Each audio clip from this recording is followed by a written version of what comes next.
as many pictures as you like. We are a photo safari. Just make sure you are hanging on really tightly to those cameras and cell phones. Warden does not allow me to stop if anything falls out.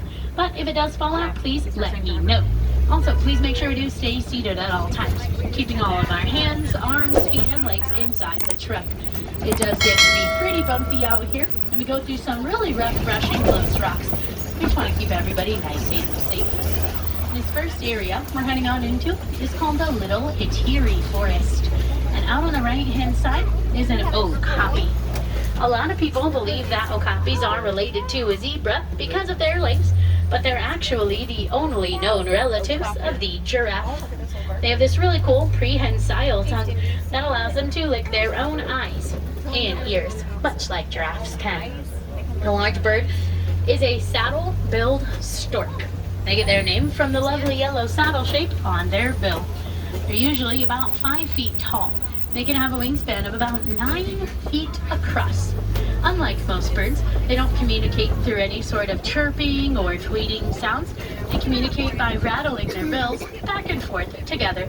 It almost makes a kind of clacking noise. And we are checking out this watering hole here on the left because there is a black rhino taking a happy little nap right against the wall. You can tell that it's a black rhino for a number of reasons. Number one, it's pretty small. They're the smallest of the 5 species. They're only about 2,000 to about 3,000 pounds or so. There's another saddle on the right too. Number two, the black rhino is by itself. They're a very solitary and territorial species. They're usually found together at night, mating season, mothers and their babies, and that's about it. They are also they're also identified by their pointy upper lip. And that upper lip is what helps them to navigate around a lot of branches and bushes while they eat here in the forest. They're a browser, so they just wander around, eat off trees and bushes. The antelope that's there on the left side is a greater kudu. She's kind of a grayish color. She is female. You can tell she doesn't actually have any horns. Male kudu horns can be about 6 feet long. Kudus are also the second tallest antelope species in the world, usually about 55 inches taller. So I do know of a river that isn't soon pretty duper far away, and I think we should take a closer look.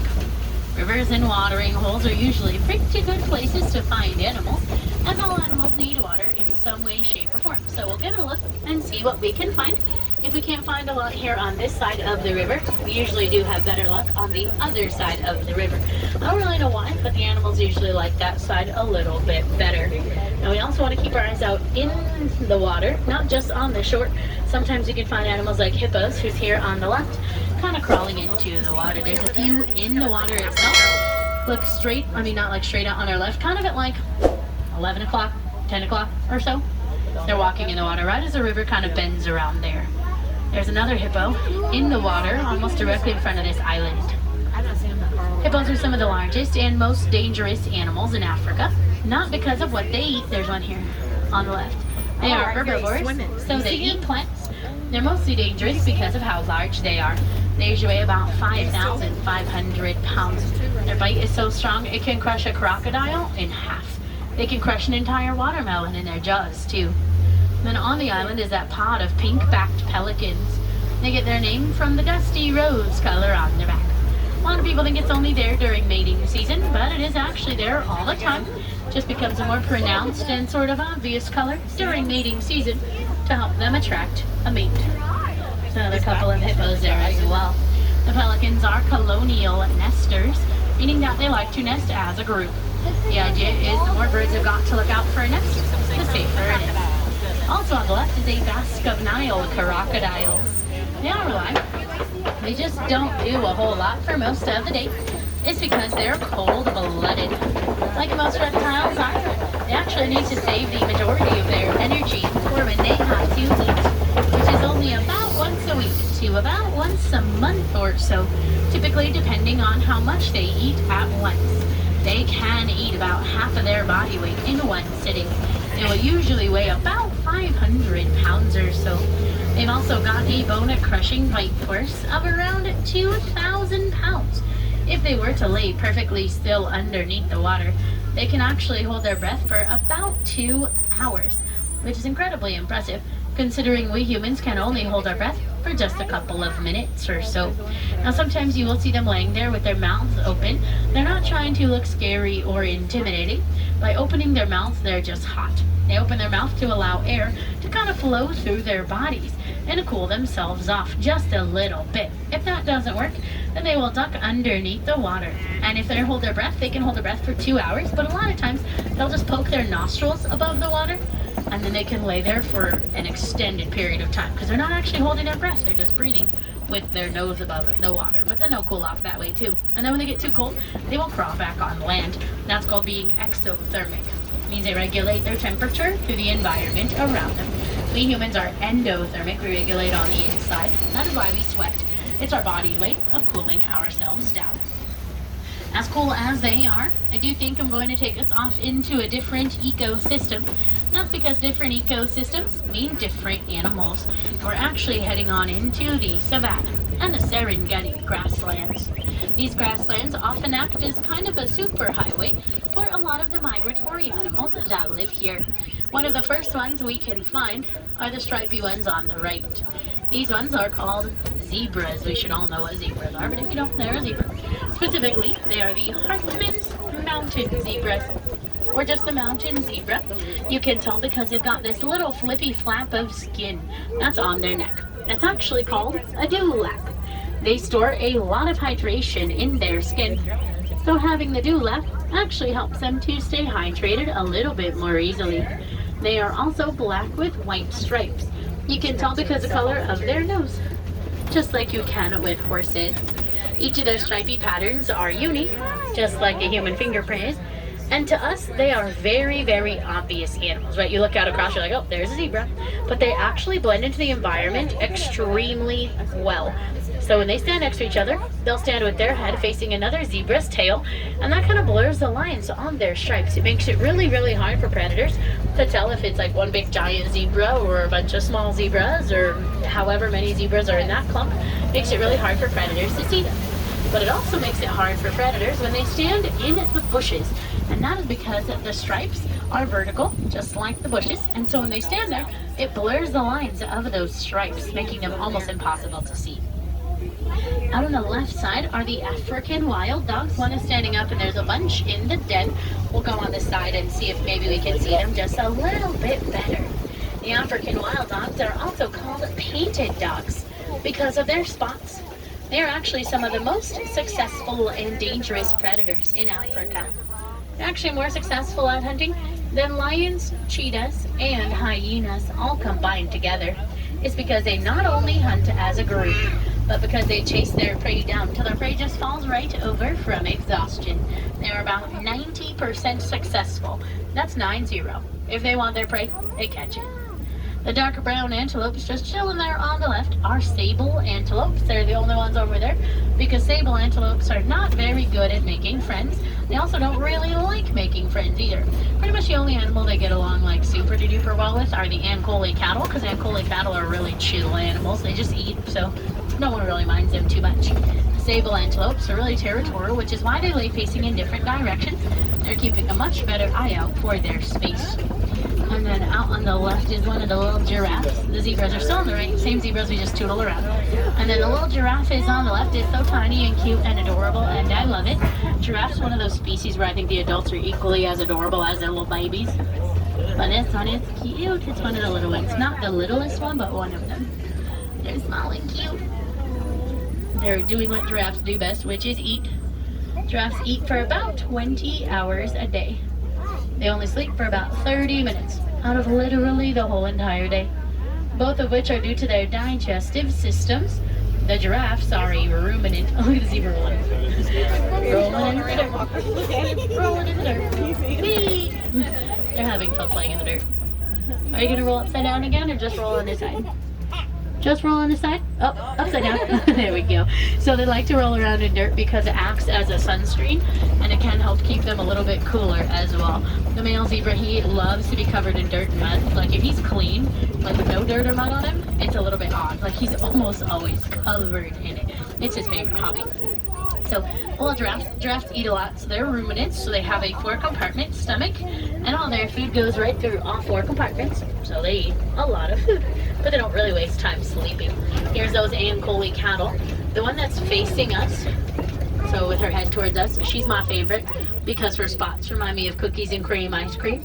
So every time I see her, she makes me think of ice cream, and that makes me happy. She's the one that's like got her face towards us, and she's the one that's walking. Yes, I tell you every time that you're my favorite. You just want us to see you, huh? Yeah. She's my favorite one. Look at her spots. They're so cute. The Ankole cattle are also called Watusi cattle. That's after the tribe that was first to domesticate them. And little baby giraffe laying down in the bushes on the right. The Ankole horns are not that heavy. What they have inside them is this honeycomb shape that has veins running through. And that's what helps them regulate their temperature. Keeps them cool in the summer and warm in the winter time as well. Giraffes don't lay down very often. That's why I wanted to stop for it too. Younger ones do a little bit more, but it's because of how long their legs are. It takes them like a super duper long time to like fold up their legs and then flop down on the ground. And they only sleep for a few minutes, or even if you see, lay down. It takes like a really awkwardly long amount of time to like fold up and then kind of like flop on the ground. So they only sleep for a few minutes or even a few seconds at a time. So a lot of the time it's easier to stay standing up. They also like to sleep with their eyes open. That's because it gives the illusion to their predators that they're awake. There's a giraffe on the right, one of my other favorite ones, and some wildebeest just here on the left. The reason she's one of my other favorites is because I like her wonky ossicones. Ossicones are those little antennae thingies on her head. So they're a little bit wonky, so that's why I like them. So the wildebeests are also called news. After the grunting sound that they make, they actually have one of the largest migrations in Africa. About 1.5 million of them migrate anywhere between about 500 and 1,000 miles a year. That's like Orlando, Florida, up to Toronto, Canada. And then out on the right, kind of by those really big tall palm trees, I don't know how well y'all can see them, but they are some springboks. You might be able to see them better kind of on this side, maybe, depending on where we are. The springboks get their name from their incredible ability to jump. They can actually jump about 6 feet straight up into the air and about 13 feet forward. When they do, it's called prunking. They'll do that when they get scared or startled or honestly just really excited about something. And then on the right, just chilling over here, is an elephant. They eat a lot too. They eat about 300 pounds of vegetation every day. They eat more in one day than we eat in an entire year. But their bodies only process like 60 to 70% of what they eat, so not the greatest at digesting their food. And then the mandrills are here on the left side. Mandrills are the largest and most vibrantly colored monkeys in the entire world, with male mandrills weighing up to about 100 pounds. All of them have red and blue noses. Male mandrills are the only ones with a blue backside color. More vibrant their color, more dominant that the males are going to be. And yes, they are considered a monkey because they've got a tail. That's the difference between monkeys and apes. Monkeys have tails, apes do not. So gorillas are the largest of the apes, but mandrills are the largest of the monkeys. They do have a tail, it's only about 2 inches long, but it is still a tail. Therefore, they are still considered a monkey. You can tell the elephant we saw is a male one. Just goes over here, just chilling by himself. Once they've reached the mating age of about 15 years old, that is when they are kind of kicked out of the herd to live the life of a bachelor. They prefer it that way, as do the females. It's because they are a matriarchal species, meaning that they follow the females. Males are actually only around for mating season. He's also not fully grown. You'd know it if he was, he'd be huge. Fully grown males are about 12,000 to about 14,000 pounds, and they are around 14 feet tall. Females are a little bit smaller than that. They're usually about 8 to 10,000 pounds, but only about 8 to 10 feet tall. So they're about as tall as a safari truck. Males would be significantly bigger. They're all the way kind of towards the, like to the right of that funny upside down tree. They're all the way kind of clustered in the corner there because there's rocks, and that's where they like to be because they can take a nap. Adult elephants usually sleep for about 3 hours out of the day. Younger elephants will sleep for about 4 to 5 hours. They can sleep standing up, leaning against each other, against trees or rocks, or just kind of flat in the dirt. Honestly, whatever it is, that makes them the happiest. So they like to wander over there because there's lots of trees and shade and that kind of stuff too. Elephants have a really, really, really sensitive skin. Their skin is so sensitive sensitive that sometimes raindrops can actually hurt their skin. So you can imagine how hot the sunshine will get for them. There's more wildebeest on the right, but if you notice, there's a bunch of them are laying down, and then there's one standing up. Not like the two to the right of the tree, but on the group to the left, there's that one standing up. That wildebeest is super duper important. That one is the lookout wildebeest. It is their job to stand there and look for predators. But they do take in turns though, because of their migrations. If one or two poor wildebeest had to stay awake all day or all night long, well, they would not be able to keep up with those migrations. So they will take that in turns. Now on the reserve, that's obviously based on instinct. They don't have any predators around, so sometimes you'll find them all laying down, but more commonly you'll find just one just kind of standing up and chilling. Sometimes two or three will stand up, which is totally fine as well, but that one is a really important job.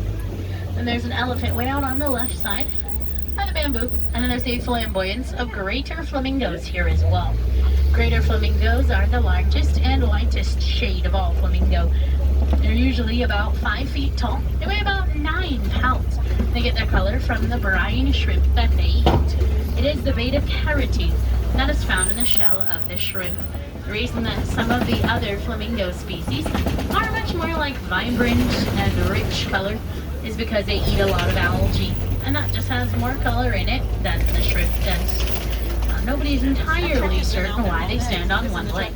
A lot of experts think that it could be to help them regulate their temperature, but it could also be because their leg gets tired, or it could be because of the really unique way that their body is shaped.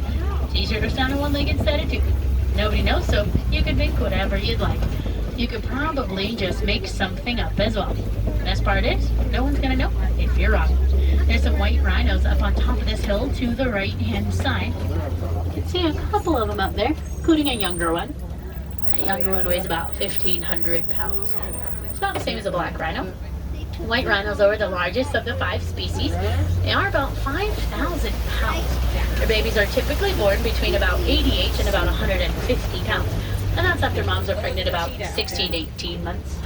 And there's one of the cheetahs. The other ones are around somewhere as well. It's almost straight out on the left side. The other two are a little bit more visible because they're playing in the dirt up there.